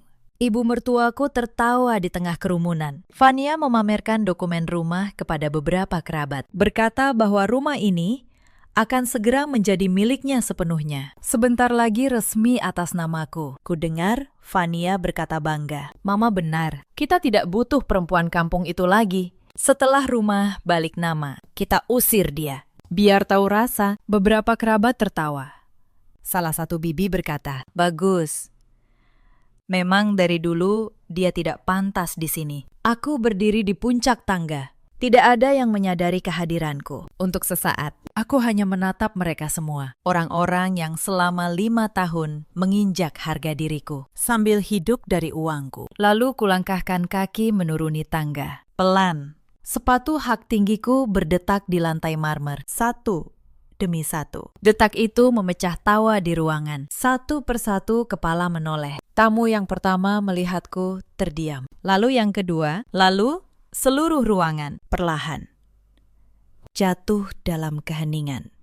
Mereka tidak mengenali perempuan ini. Perempuan dengan setelan rapi, langkah tegak, dan tatapan yang sama sekali tidak takut. Sangat berbeda dari menantu berdastar yang tadi berlutut mengelap lantai. Ibu mertuaku adalah orang pertama yang sadar. Wajahnya berubah. Anindya. Apa-apaan kamu? Kenapa pakai baju seperti itu? Siapa yang menyuruhmu naik ke atas dan berdandan? Cepat ganti, lalu kembali ke dapur. Aku berhenti di anak tangga terakhir. Aku menatapnya tenang. Tidak. Bu, kataku. Suaraku pelan, tapi terdengar jelas di ruangan yang senyap. Hari ini, saya tidak akan kembali ke dapur. Tidak akan pernah lagi. Ibu mertuaku tertawa. Tapi tawanya gugup. Tidak akan kembali ke dapur. Kamu pikir kamu siapa? Berani sekali bicara begitu di depan keluarga besar. Reza, lihat istrimu. Dia sudah gila atau apa? Mas Reza maju selangkah. Bingung. Anindya, kamu kenapa? Ayo, jangan bikin masalah. Banyak tamu di sini. Kita bicara nanti saja. Tidak ada yang perlu dibicarakan nanti. Mas, kataku. Semua harus selesai hari ini. Di depan semua orang yang selama ini menertawakanku. Fania berdiri dengan kesal. Masih memegang map dokumen. Sombong sekali kamu sekarang. Ganti baju bagus sedikit, langsung lupa diri. Kamu itu cuma menantu numpang. Sebentar lagi, rumah ini resmi jadi milikku. Kamu yang akan keluar dari sini, bukan kami. Aku menatap map di tangannya. Lalu, aku tersenyum. Map itu, kataku. Boleh saya lihat sebentar? Fania ragu, tapi karena gengsi di depan tamu, ia menyodorkannya. Aku membuka map itu. Di dalamnya, dokumen pengalihan kepemilikan rumah. Atas nama Fania Hartati. Ditandatangani oleh Mas Reza beberapa menit lalu. Bagus, kataku. Ini akan menjadi barang bukti yang sangat berguna. Bukti apa? Sentak ibu mertuaku. Jangan sok pintar. Kembalikan dokumen itu. Tepat saat itu, bel rumah berbunyi. Mbak Sri, asisten rumah tangga, membuka pintu. Masuklah Pak Gunawan, mengenakan jas rapi. Diikuti seorang notaris resmi dan 2 orang stafnya yang membawa map-map tebal. Seluruh tamu menoleh ke arah rombongan itu. Bingung.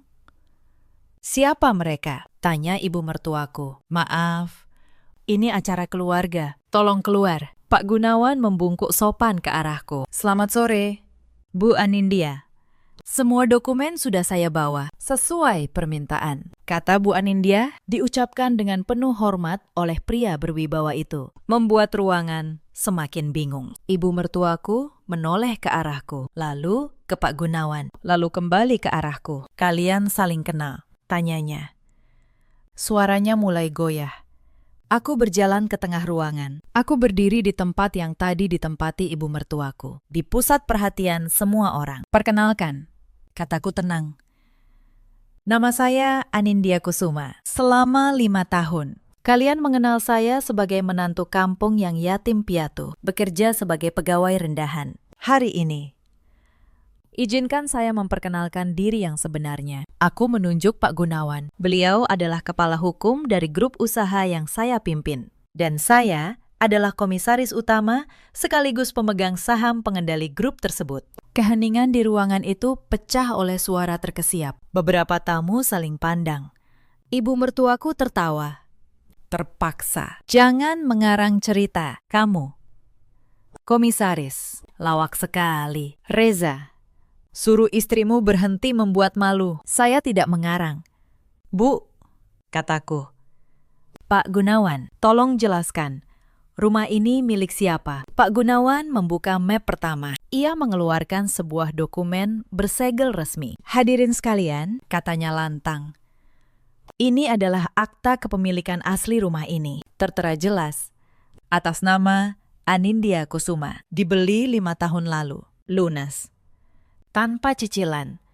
Pemilik tunggal dan sah dari rumah ini adalah Bu Anindya, bukan Bapak Reza. Bukan pula Ibu Hartati. Ia mengangkat akta itu tinggi-tinggi agar semua tamu bisa melihat segel dan nama yang tertera. Wajah ibu mertuaku memucat. Tidak mungkin, rumah ini dibeli Reza. Reza yang membelinya untukku. Bu Hartati, kata Pak Gunawan.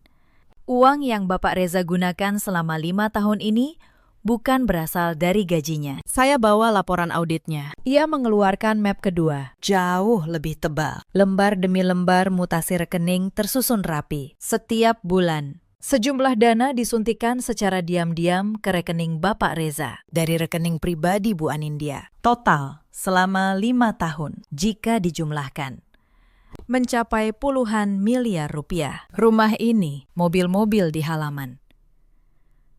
Uang bulanan yang ibu terima, perhiasan yang ibu pakai hari ini, semuanya dibiayai oleh Bu Anindya. Bapak Reza hanya menjadi perantara tanpa ia sadari. Suasana ruangan berubah total. Para bibi yang tadi memuji, kini menatap ibu mertuaku dengan ekspresi tak percaya. Bisik-bisik menyebar seperti api. Jadi selama ini yang membiayai semua ini, perempuan yang kalian suruh cuci piring itu, tanya seorang bibi. Suaranya bergetar antara terkejut dan jijik. Astagfirullah, Hartati, aku ikut datang ke arisan ini untuk memuji kekayaan yang ternyata bukan milik anakmu. Memalukan. Bibi yang lain meletakkan gelasnya keras-keras di meja. Pantas saja anak itu tidak pernah kelihatan. Kalian sembunyikan di dapur supaya tidak ada yang tahu siapa dia sebenarnya. Sungguh keterlaluan. Mas Reza terhuyung mundur, jatuh ke sofa. Wajahnya pucat pasi. Itu tidak benar. Gajiku, aku. Gajimu tidak pernah cukup untuk semua ini. Mas, kataku pelan. Kamu tidak pernah bertanya dari mana datangnya uang yang selalu lebih dari penghasilanmu. Kamu hanya menikmatinya dan membiarkan ibumu menyebutnya sebagai hasil kehebatanmu. Vania, yang sejak tadi terpaku, tiba-tiba berteriak, bohong. Ini pasti rekayasa. Dokumen bisa dipalsukan. Mama, jangan percaya dia. Aku menoleh ke arah Vania. Aku mengangkat map yang tadi ia berikan padaku. Bicara soal pemalsuan dokumen, kataku. Mari kita bicara tentang ini. Dokumen pengalihan kepemilikan rumah atas namamu. Vania, ditandatangani Mas Reza belum sampai 10 menit lalu. Padahal rumah ini bukan milik Mas Reza. Dan kalian tahu itu. Kalian merencanakan untuk merebut rumah yang bukan milik kalian dengan dokumen yang tidak sah. Notaris resmi yang ikut datang melangkah maju. Izinkan saya menjelaskan, katanya. Dokumen pengalihan ini dibuat oleh notaris yang tidak berwenang, menggunakan data yang keliru. Secara hukum, ini adalah upaya pengalihan hak atas properti milik orang lain. Ini bukan perkara ringan. Ini bisa masuk ke ranah pidana penggelapan dan pemalsuan. Ia membuka satu lembar lagi. Dan satu hal lagi, notaris yang membuat dokumen palsu ini. Kami sudah mengetahui identitasnya. Ia pernah dicabut izinnya karena kasus serupa. Pagi tadi, ia sudah kami laporkan ke organisasi notaris dan pihak berwenang. Jadi, siapapun yang bekerja sama dengannya ikut bertanggung jawab. Vania menjerit. Suaranya pecah.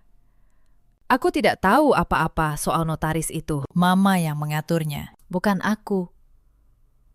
Ibu mertuaku menoleh ke arah putrinya, terkejut. Vania, apa-apaan kamu? Kamu yang minta Mama carikan orang itu. Untuk pertama kalinya, dua orang yang selama ini bersekongkol menghinaku, kini saling menyalahkan di depan semua orang. Topeng keluarga harmonis yang selalu mereka pamerkan di setiap arisan runtuh berkeping-keping di hadapan kerabat mereka sendiri. Ruangan menjadi gaduh. Tamu-tamu mulai berdiri, sebagian menjauh dari ibu mertuaku dan Vania, seolah tidak ingin terseret. Ibu mertuaku jatuh terduduk di kursinya. Sanggul dan berliannya kini terlihat menggelikan di tengah wajahnya yang hancur. Anindya, nak, dengar dulu. Mama tidak tahu. Kalau Mama tahu kamu sekaya ini, Mama tidak akan. Ia berhenti. Dan kalimat yang tidak ia selesaikan itu justru menjelaskan segalanya. Kalau ibu tahu, saya kaya. Ibu tidak akan memperlakukan saya seperti pembantu. kataku menyelesaikan kalimatnya. Itulah masalahnya, Bu. Ibu tidak menghina saya karena saya jahat. Ibu menghina saya karena ibu mengira saya miskin. Bagi ibu, harga diri seseorang ditentukan oleh isi rekeningnya, bukan oleh ketulusan hatinya. Aku menatap satu persatu wajah di ruangan itu. Saya menyembunyikan siapa saya, karena saya ingin tahu apakah keluarga ini bisa mencintai saya apa adanya. Hari ini saya mendapat jawabannya. Kalian tidak pernah mencintai saya. Kalian hanya mencintai uang yang kalian kira datang dari Reza. Mas Reza bangkit dari sofa, berjalan ke arahku dengan langkah goyah. Anindya, maafkan aku. Aku tidak tahu. Aku hilaf. Aku tadi tidak membelamu karena aku takut sama mama. Tapi aku mencintaimu. Sungguh. Mari kita perbaiki semuanya. Kita keluarga, kan? Aku menatapnya lama. Pria yang dulu kucintai, pria yang kuberi segalanya, pria yang membiarkan istrinya berlutut mengelap lantai sambil ditertawakan, lalu mundur dan pura-pura tidak melihat. Mas, kataku pelan. Tadi, saat ibumu menyuruhku berlutut mengelap lantai di depan semua tamu. Kamu ada di sana, kamu melihatnya. Aku menunggu kamu maju. Satu langkah saja, satu kata saja, cukup. Ma, dia istriku. Itu saja yang kubutuhkan. Bukan uang, bukan rumah, bukan jabatan. Hanya satu kalimat darimu. Mataku panas. Tapi suaraku tetap tenang. Tapi kamu memilih mundur. Kamu memilih ibumu. Lagi dan lagi. Selama 5 tahun. Hari ini kamu bahkan menandatangani dokumen untuk merampas rumahku. Cinta tidak bisa dibangun di atas seseorang yang selalu memilih untuk diam saat aku diinjak. Mas Reza terdiam. Air matanya jatuh. Tapi sudah terlambat. Tidak ada lagi yang bisa ia katakan. Aku berbalik kepada Pak Gunawan. Pak Gunawan, mari kita selesaikan urusan administrasi hari ini juga. Baik. Bu. Ia membuka map ketiga. Pertama, kataku, menghadap ibu mertuaku. Rumah ini milik saya. Sah secara hukum. Mulai hari ini, saya mencabut izin tinggal bagi siapapun yang tidak saya kehendaki. Ibu dan Fania, saya beri waktu 3 hari untuk mengemasi barang dan meninggalkan rumah ini. Ibu mertuaku menjerit, 3 hari. Kamu mau mengusir mama? Mama ini ibu mertuamu. Mama yang membesarkan suamimu. Ibu juga yang 5 tahun memperlakukan saya seperti budak di rumah saya sendiri. Jawabku tenang. Saya tidak mengusir ibu karena dendam. Saya hanya mengembalikan keadaan sebagaimana mestinya. Rumah ini milik saya, dan saya tidak lagi mau berbagi atap dengan orang yang menghina saya. Kedua, lanjutku. Uang bulanan yang selama ini ibu terima, semuanya berasal dari rekening saya melalui Reza. Mulai bulan ini, aliran dana itu saya hentikan. Mobil-mobil di halaman terdaftar atas nama perusahaan saya akan ditarik minggu ini. Perhiasan yang ibu pakai, jika dibeli dengan uang dari rekening itu, silahkan ibu nikmati sebagai kenang-kenangan terakhir. Aku berhenti sejenak, lalu menambahkan dengan suara tenang, termasuk kartu kredit tambahan yang ibu dan Fania gunakan selama ini. Semuanya terikat pada rekening induk milik saya. Pak Gunawan, tolong blokir semua kartu itu efektif malam ini. Baik. Bu, jawab Pak Gunawan. Ia mengeluarkan ponselnya dan menelpon seseorang di depan semua orang. Dalam hitungan menit, ponsel Fania berbunyi. Sebuah notifikasi bank masuk. Wajahnya memucat saat membaca bahwa kartunya tidak lagi bisa digunakan. Semua kemewahan yang ia banggakan hilang dalam satu sore. Wajah Fania berubah panik. Tunggu, lalu aku bagaimana? Suamiku tidak bekerja. Kami selama ini hidup dari uang itu juga. Itu bukan lagi urusan saya. Vanya, kataku. Selama 5 tahun kamu menyebutku perempuan kampung yang tidak selevel. Sekarang kamu tahu siapa yang sebenarnya menanggung hidupmu. Mungkin sudah saatnya kamu bekerja seperti yang kamu suruh aku lakukan setiap hari di dapur itu. Ketiga, kataku kepada notaris resmi, soal dokumen pengalihan palsu ini. Saya serahkan keputusannya kepada Ibu Hartati dan Fania. Saya bisa membawa ini ke jalur hukum. Pemalsuan dokumen dan percobaan penggelapan properti adalah tindak pidana. Atau kalian bisa menandatangani surat pernyataan di hadapan notaris, mengakui perbuatan kalian, dan pergi dari rumah ini dengan tenang dalam 3 hari. Saya tidak akan menuntut. Asalkan kalian pergi dan tidak pernah mengganggu hidup saya lagi. Ibu mertuaku menangis terseduh-seduh. Kesombongannya runtuh total. Berlian di lehernya kini tampak seperti beban. Anindya, tolong. Jangan bawa ke pengadilan. Mama mohon. Mama akan pergi. Mama akan pergi. Vanya, yang tadi begitu angkuh, kini terisak di sudut ruangan. Dipeluk suaminya yang sama-sama pucat. Para tamu mulai berpamitan satu persatu, menghindari tatapan ibu mertuaku. Pesta arisan yang dimaksudkan untuk memamerkan kekayaan berakhir menjadi panggung keruntuhan keluarga itu sendiri. Bibi-bibi yang tadi memuji, kini berbisik dengan nada berbeda. Tidak ada lagi decak kagum, hanya rasa malu yang menyebar di udara. Aku berjalan ke arah pintu, mengantar para tamu dengan tenang. Seolah aku memang nyonya rumah yang sejak awal memang demikian adanya. Saat ruangan hampir kosong, Mas Reza menghampiriku untuk terakhir kalinya. Anindya, apakah benar-benar tidak ada kesempatan kedua? Aku akan berubah. Aku akan melawan Mama. Aku janji. Aku menggeleng pelan. Mas, kesempatan kedua itu sudah kamu miliki ribuan kali selama 5 tahun. Setiap pagi aku memasak untuk keluargamu. Setiap kali aku diam saat dihina. Aku menunggu kamu berubah. Janji yang baru kamu ucapkan setelah tahu siapa aku sebenarnya sudah kehilangan maknanya. Kalau kamu mau berubah, kamu akan berubah saat aku masih kamu kira miskin. Bukan sekarang. Aku menyodorkan satu map terakhir kepadanya. Ini surat gugatan cerai. Pak Gunawan sudah menyiapkannya. Aku tidak meminta apapun darimu, karena memang tidak ada yang bisa kuambil. Semuanya memang milikku. Aku hanya meminta kebebasanku kembali. Mas Reza menerima map itu dengan tangan gemetar. Ia tidak melawan.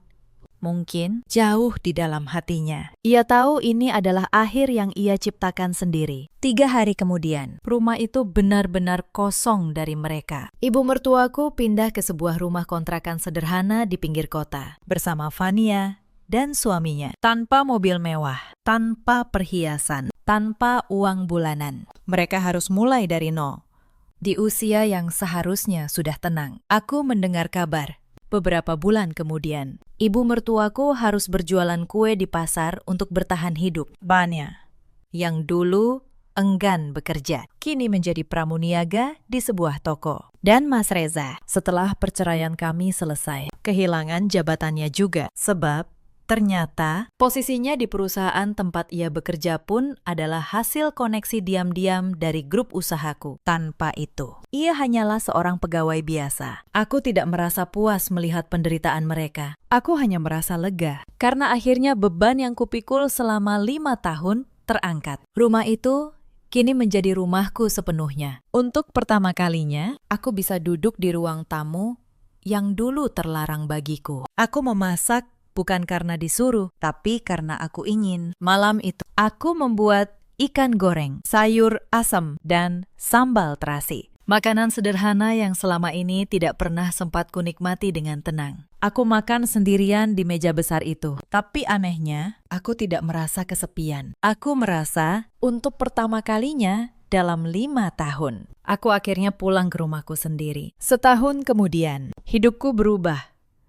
Perlahan tapi pasti. Aku tidak lagi bersembunyi di balik nama orang lain. Aku memimpin perusahaanku dengan terang, tanpa harus berpura-pura menjadi siapapun. Aku mulai mendirikan sebuah yayasan kecil. Yayasan itu membantu para perempuan yang terjebak dalam rumah tangga yang merendahkan mereka, memberi mereka pelatihan kerja, pendampingan hukum, dan tempat berlindung sementara. Aku tahu betul bagaimana rasanya tidak punya kemana harus pergi, tidak punya siapapun yang membela. Aku ingin perempuan-perempuan itu tahu bahwa mereka tidak sendirian. Setiap kali aku melihat seorang perempuan bangkit dari keterpurukannya, berdiri tegak, dan menemukan kembali harga dirinya, aku merasa luka lama di hatiku ikut sembuh sedikit demi sedikit. Ternyata, cara terbaik membalas masa lalu bukanlah dengan dendam, melainkan dengan mengubah rasa sakit itu menjadi sesuatu yang berguna bagi orang lain. Suatu sore, aku menerima sepucuk surat dari ibu mertuaku. Tulisan tangannya gemetar. Ia meminta maaf. Ia menulis bahwa di rumah kontrakannya yang sempit, ia akhirnya mengerti apa yang dulu kurasakan setiap hari di dapur. Ia berkata, sekarang ia tahu bagaimana rasanya direndahkan, dianggap tidak berharga. Aku membaca surat itu sampai habis. Aku tidak membalasnya dengan dendam. Aku hanya mengirim sedikit uang, cukup untuk mereka makan, melalui Pak Gunawan, tanpa nama. Bukan karena mereka pantas, tapi karena aku tidak ingin menjadi seperti mereka. Aku tidak ingin hatiku mengeras oleh kebencian. Cerita ini mengajarkan kita satu hal. Harga diri seseorang tidak ditentukan oleh isi rekeningnya, tetapi oleh ketulusan hatinya. Jangan pernah merendahkan orang hanya karena ia terlihat sederhana. Dan jangan pernah diam saat orang yang kau cintai diinjak di depan matamu. Karena diam pada saat itu adalah pengkhianatan yang paling menyakitkan. Di luar sana, ada banyak perempuan yang seperti aku dulu. Bekerja keras, melayani dengan tulus, mencintai tanpa syarat, namun dibalas dengan penghinaan. Mereka bertahan karena berharap suatu hari akan dicintai apa adanya. Jika kamu salah satu dari mereka, ingatlah, kesabaran bukan berarti kelemahan, tetapi kesabaran juga punya batas. Dan ketika batas itu tiba, kamu berhak berdiri tegak untuk dirimu sendiri. Di luar sana, ada juga banyak suami seperti Mas Reza, pria yang mencintai, tetapi terlalu takut untuk membela. Mereka mengira diam adalah cara menghindari masalah. Padahal diam justru menghancurkan orang yang paling mereka sayangi. Dan ada pula para ibu mertua yang mengukur menantunya dari harta, bukan dari hati. Yang lupa bahwa kebaikan yang ditanam akan dituai, dan kekejaman yang ditebar akan kembali. Cepat atau lambat, dalam hidup kita selalu punya pilihan. Memilih untuk merendahkan, atau memilih untuk menghargai. Memilih untuk membela yang benar, atau memilih untuk diam demi rasa aman sesaat. Setiap pilihan itu menulis takdir kita sendiri. Aku memilih untuk berhenti diam. Dan untuk pertama kalinya, aku memilih diriku sendiri. Bagaimana menurut kalian? Apakah keputusanku sudah tepat? Ceritakan kisah dan pendapat kalian di kolom komentar. Jika cerita ini menyentuh hati kalian, jangan lupa tekan tombol suka dan bagikan kepada orang yang perlu mendengarnya. Terima kasih sudah menemani sampai akhir. Sampai jumpa di kisah berikutnya.